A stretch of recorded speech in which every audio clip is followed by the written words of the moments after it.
This video is a continuation from the previous video. Okay, I think I got everything open now, and hopefully I'll close it.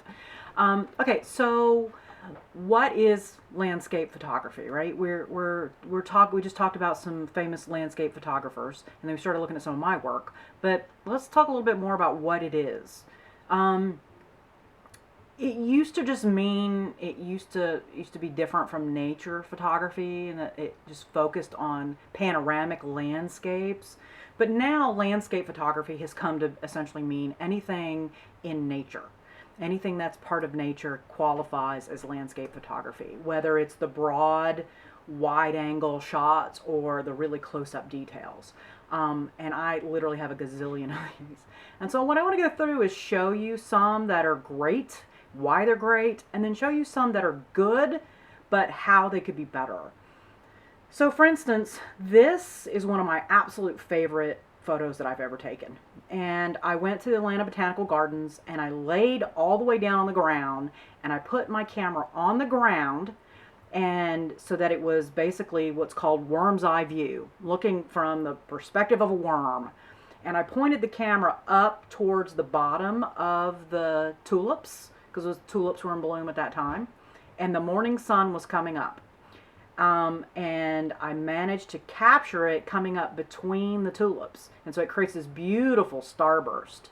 And this has been played around with in Photoshop to get rid of everything except the color on the flowers, and I did that intentionally. That was part of my design. The blue was huge, right? You see all this blue. Well, actually it's gray now, but you see all this sky. So the sky was all this bright blue and it dominated my photo. My purpose was to capture the beauty of these flowers. And so I took it into Photoshop and I removed the blue and the cyan so that all that was left were my greens, my reds, and my yellows. And from there, I did a few other things, and I don't even remember anymore. It's been a couple of years. But it really allowed the flowers and that starburst to pop. And it created this gorgeous photograph that I could sell. Okay? And the reason it's good is because this is not a perspective that most people see. I had to get dirty down on the ground to capture it. Most people aren't going to do that. And so when you can show people something that they can't just walk out their back door and see, or their front door and see, or walk to some, or drive to some vantage point in National Park, pull over and see, that's when people want to start paying you for your work, right? You're showing them, you're opening up another world. And this could be really great in a bunch of different ways. I could see it as a book cover, that this could wrap around a book. I'd probably reverse it so that the title or the white would be on this side, or the sky would be on this side, so that I could put a title there. But that could be a really cool book cover. Also, it could be in a magazine, an ad, right? There's plenty of places to place text over this. The Botanical Garden could use this in calendar. So there's a lot of really great applications for your work. I will tell you that most people like to shoot landscape photography, so there are certain rules. If you want to make money off of landscape photography, it's hard. It's very, very cutthroat competitive. I will show you some other ways that you can make money off of photography with less competition. And more customers, more clients rather. So you can sell your work to stock photography companies. Basically, they sell your photos to other people that want to buy photos for advertising,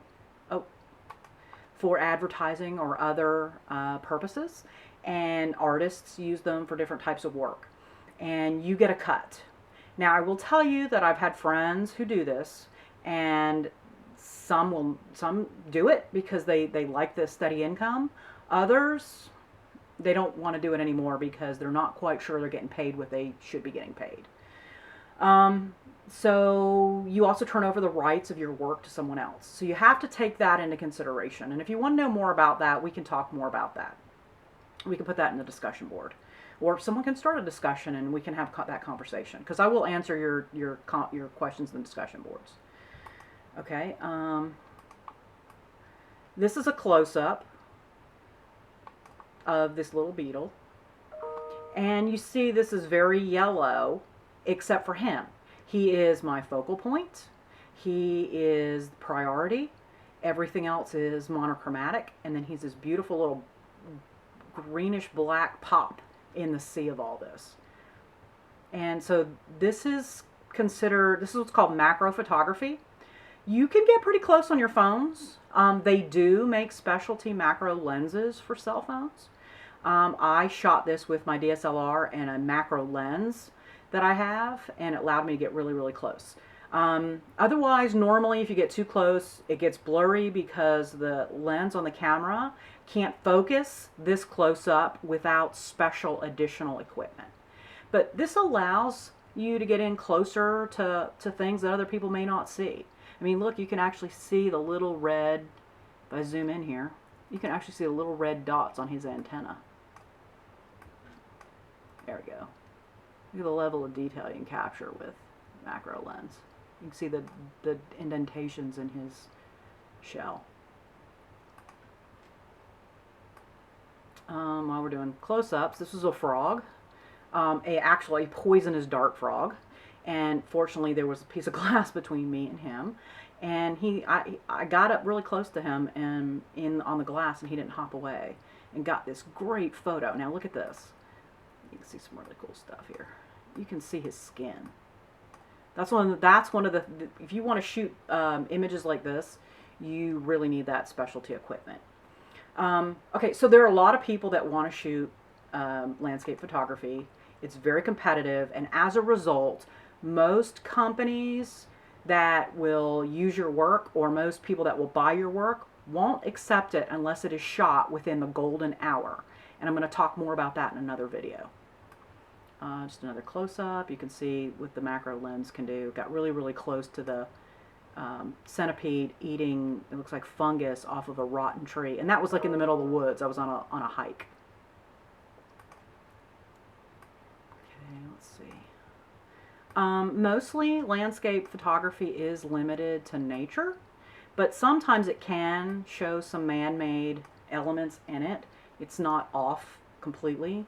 But most of the time it is the natural world. This is a garden that's full of bamboo, and there just happened to be that Buddha statue there.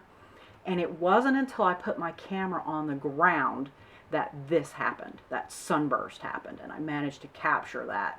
And it was only there for about 10 minutes before the sun shifted, went behind a tree, and then I couldn't capture it anymore. And what it is the sun actually hit my lens. I have a wide angle lens for my camera. It hit that fisheye lens, and actually it's not a fisheye, but it's a rounded lens. It hit the corner of the lens and created that within my camera. So that was pure luck, pure accident. I just was going to shoot this because I thought it was kind of interesting, and it wouldn't have been as good without that. So sometimes you have those happy little surprises that happen. Okay, so beaches. I have tons of beaches. I like the beach. And I want to show you that often people will go out and just take a photo of the beach and not realize that it's beautiful when you're there. But if you just take a picture of it and pretend this egret isn't in my scene, it's beautiful, but, you know, it's the subject, it's the bird, the little snowy white egret that I have multiple pictures of here, coming into the scene. And this one's even better than those two because I've got this dark cropping of rocks that there's a man standing on, and it contrasts to the white of the foam on the waves. So I now have a subject. I have this beautiful foamy foreground. I have this beautiful green midground. My background are these beautiful white skies. And in there as well, in addition to that, I have another layer of depth. And so a photo like this is more complex. Therefore, whoops, I was going to try to make it a little bit bigger here.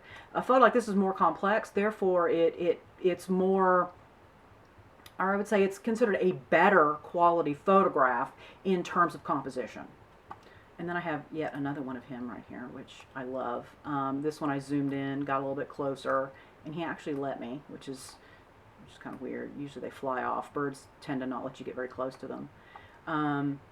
And so the beauty here is the pattern. Look at this texture, and it's just the shadow of the ripples on the surface of the water that it's like, I don't know, it's probably like 10 o'clock in the morning, and it created those shadows that created those beautiful lines that lead your eye to the background, right? So this is my foreground. This is the foreground subject. It's the ripples and the shadows and the pattern that leads to my midground, which are these dark rocks that provide contrast, that adorable little egret, and then my background is just more of this. So this is what it would be considered a minimalist photo, right? We don't have a lot, but what we do have is very powerful, very strong, and makes it a good composition.